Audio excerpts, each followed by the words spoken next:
क्या आपका भी कभी ख्याल आया है कि अगर सिबिल स्कोर ज़ीरो हो जाए तो क्या होगा? क्या ये मुमकिन है? अगर आप भी लोन लेने की सोच रहे हैं तो सबसे पहले ये समझना बहुत ज़रूरी है कि सिबिल स्कोर क्या होता है, ये कैसे काम करता है और ख़राब सिबिल स्कोर होने पर क्या क्या दिक्कतें आ सकती हैं।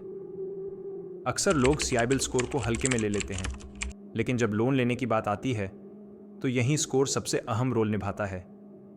कई बार लोगों के मन में सवाल आता है, क्या मेरा सिबिल स्कोर ज़ीरो हो सकता है, और अगर हाँ तो फिर क्या होगा? तो चलिए आसान भाषा में जानते हैं कि सिबिल स्कोर क्या होता है, क्या ये ज़ीरो हो सकता है, और अगर स्कोर खराब हो जाए तो उससे क्या नुकसान होते हैं। क्या सिबिल स्कोर ज़ीरो हो सकता है? सिबिल स्कोर एक 3 अंकों का नंबर होता है जो आपकी क्रेडिट हिस्ट्री के आधार पर बनता है। इसकी रेंज 300 से 900 के बीच होती है, यानी सबसे कम स्कोर 300 हो सकता है, इससे नीचे कभी नहीं जाता। इसका मतलब साफ है, सिबिल स्कोर कभी ज़ीरो नहीं हो सकता। अगर आपके क्रेडिट की कोई हिस्ट्री नहीं है, यानी आपने कभी कोई लोन या क्रेडिट कार्ड नहीं लिया, तो आपकी रिपोर्ट में नो क्रेडिट हिस्ट्री या NH लिखा आता है, लेकिन स्कोर ज़ीरो नहीं दिखता। सिबिल स्कोर कैसे बनता है? सिबिल स्कोर इस बात पर निर्भर करता है कि आपने पहले कितने लोन लिए हैं, क्रेडिट कार्ड से कितना खर्च किया है, और आपने टाइम पर पैसे चुकाए या नहीं। अगर आप समय पर EMI और क्रेडिट कार्ड के बिल भरते हैं तो आपका स्कोर अच्छा बनता है, लेकिन अगर आप EMI चुकाने में देरी करते हैं या डिफॉल्ट करते हैं तो स्कोर गिरने लगता है। अच्छा सिबिल स्कोर होने के फायदे: अगर आपका सिबिल स्कोर अच्छा है, जैसे 750 या उससे ऊपर, तो आपको ये फायदे मिल सकते हैं। बैंक या NBFC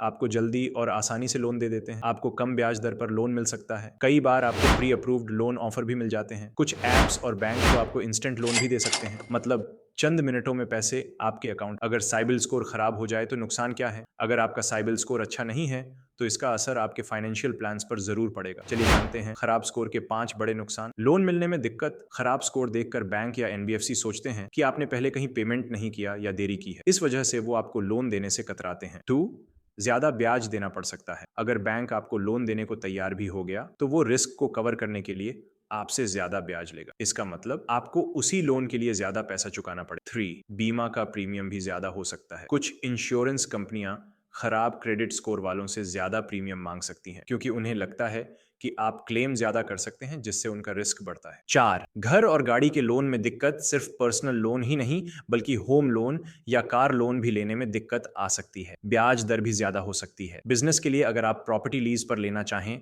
तो वहां भी परेशानी होगी। बैंक आपसे गिरवी रखने के लिए कुछ जरूरी दस्तावेज या संपत्ति मांग सकता है। 5, लोन मिलने में देरी होगी। अगर स्कोर खराब है तो बैंक हर दस्तावेज को बहुत बारीकी से जांचेगा, चाहे गोल्ड लोन हो या सिक्योरिटी लोन। आपको प्रूफ देना होगा, गारंटी देनी होगी, और इन सब प्रक्रियाओं में काफी समय लग सकता है, जिससे लोन मिलने में देरी हो सकती है। निष्कर्ष, कंक्लूजन, तो अब आप समझ गए होंगे कि सिबिल स्कोर कभी ज़ीरो नहीं होता बल्कि 300 से शुरू होता है, और अगर स्कोर अच्छा है तो लोन लेने में आसानी होती है, लेकिन स्कोर खराब हुआ तो परेशानी ही परेशानी। इसलिए हमेशा अपने लोन और क्रेडिट कार्ड की EMI टाइम पर भरें, ताकि आपका सिबिल स्कोर अच्छा बना रहे और आप जब चाहें तब बिना किसी दिक्कत के लोन ले सकें। अगर ये वीडियो आपको अच्छी लगी हो तो हमारे चैनल फाइनेंस विद हरिओम को लाइक, सब्सक्राइब, शेयर ज़रूर करें, ताकि ऐसी ज़रूरी और महत्वपूर्ण फाइनेंशियल इन्फॉर्मेशन आपको मिलती रहे।